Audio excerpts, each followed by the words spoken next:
Chapter 8 of the Jack Moor Chronicles.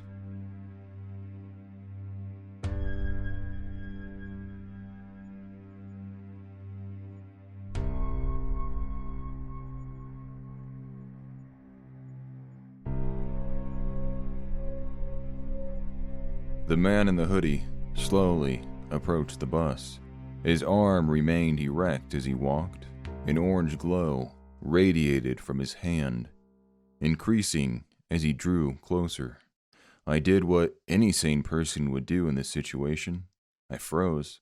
My shoes felt glued to the bus. After this moment of cowardliness, I remembered my testicles and ran to the back of the bus, trying to gain some distance between myself and the hooded man.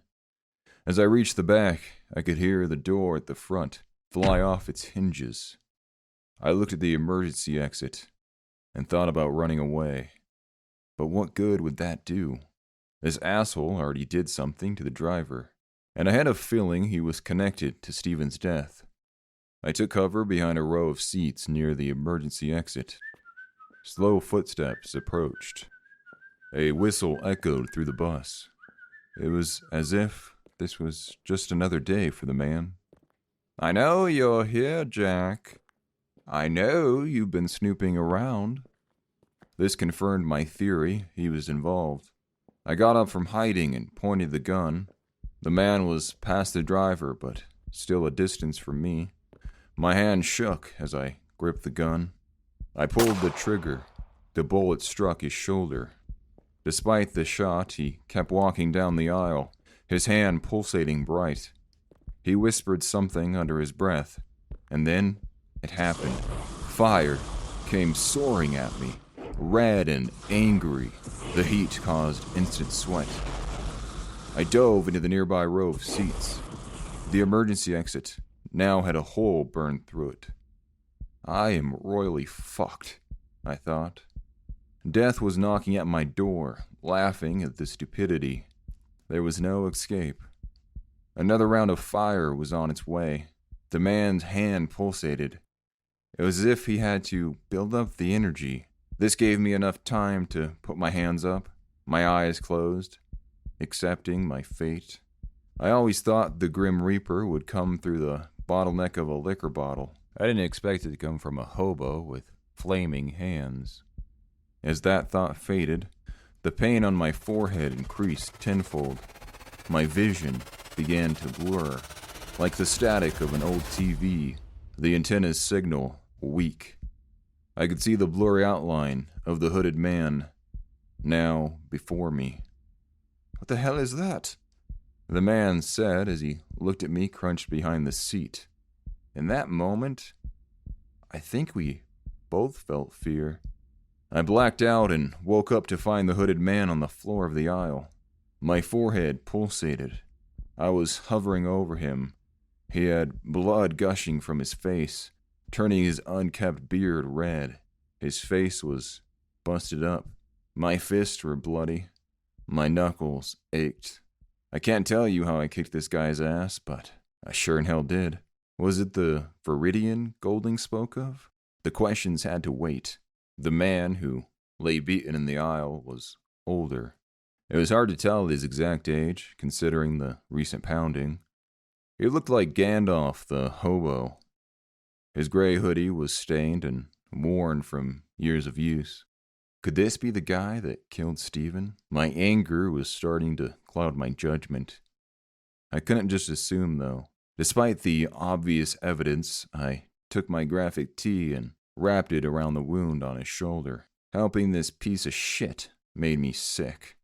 It was either that or the body odor and liquor dripping from his pores.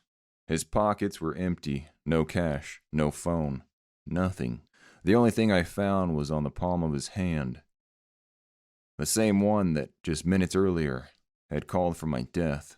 Within the age-spotted, wrinkled skin was a branded symbol. The same one found at the crime scenes. I wish that was the strangest thing to happen. I then heard a loud crack. I looked up front to see the driver. His head was turning slowly on a swivel. The crack of his neck grew louder as it rotated. His head finally settled. The brim of his hat now faced his back. His eyes were soulless. He was beyond dead. His mouth slowly opened, as if being possessed by a demon. The soft voice of a woman exited the man. Well, this is an interesting turn of events. I assumed you to just be a nuisance, a pest, infesting her with your ignorance. You should stay out of this. We are doing it for her. She will be displeased with you. What is this? The woman's voice laughed. A simple spell. Don't you know? Or are you just a newborn, still sucking at mother's teat? We will cleanse her of every virus that threatens her, including you. The driver's body fell limp. My body dropped into the nearest seat. I sat in the middle of the bus. I looked down at my hands to see the blood. I didn't have long to think. I could hear honking behind the bus. There was a car behind me. I couldn't call the cops. They were already suspicious of me. I had to get moving. Walking to the front, I grabbed the dead driver's hat. Stepping over his body, I walked off the bus, the door no longer on its frame. My bloody fists were hidden in my pockets. An old bug sat honking. I forced a smile and moved to the driver's side of the vehicle. Hey, sorry about this. Looks like this old piece of shit just stalled. I almost got it going again though, so just give me a few and I'll be out of your hair, okay? That looks a little worse than that. She pointed to the hole scorched in the back of the bus.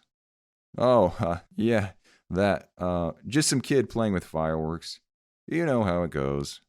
I shrugged my shoulders, trying to sell the lie. The young girl behind the wheel rolled her eyes. I ran back onto the bus, passing the driver, and then I saw it. The bearded man was gone. The gunshot wound's blood trail marked his escape path. I ran back out the bus to see if I could find him. A small trail of blood soaked into the snow. It stopped only a few feet from the bus. The best lead I had was now gone. Fuck. I screamed, my breath visible in the cold air. Unforgiving weather. I could have maybe gotten some answers. The only hope I had was gone. He fucking vanished like Houdini. The only path I had was forward. My dad's place was a few hours away. The engine rattled and the smell of burning oil overwhelmed the remaining scent of blood and death as I drove off into the night. Hey you. Yeah, you. Thanks for listening to this episode of the Jack Moor Chronicles. Curious to see how the story unfolds? Make sure to follow the show so you don't miss what's next. If you enjoyed this episode, please consider leaving a review. It really helps us out. Want more podcasts from WolfShield Media? Check out our website at wolfshield.media. Until next time, thanks for listening to this WolfShield Media production.